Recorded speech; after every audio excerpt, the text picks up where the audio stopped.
Well, if'n I had to do a third cowboy western movie to complete the trilogy, because Hollywood was throwing money my way, then I reckon I'd like to tell the story of the wild horses. So happens I was riding along one day, come to a bend in the trail beside a meadow, and in the meadow is a group of wild horses.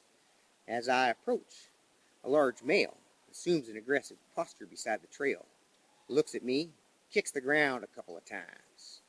So I slow up and approach cautiously, but as I do, they start to gallop down the trail.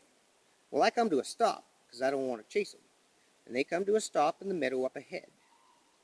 So I continue on around the bend.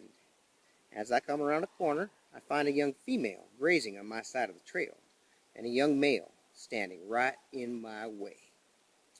Well, the large male assumes that aggressive posture, looks at me, kicks the ground a couple of times. The young male watches his daddy, looks at me, assumes that same aggressive posture, and kicks the ground a couple of times, just to let me know this is his trail. And I'm cool with that. I don't want to cause no trouble. I'm just passing through.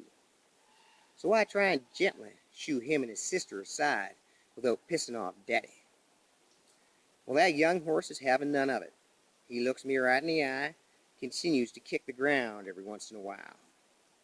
So I look over at his mama, and I says, "Well, you know what I want now, don't you?" And she looks at me, nods her head, trots off into the meadow a little bit, and the two young'uns follow suit, clear the way. And I continue on slowly, keeping my eye on that large male, as he keeps his eye on me. And I continue to meander, and I continue to wander, and I continue to enjoy that feeling of freedom I get when I ride on.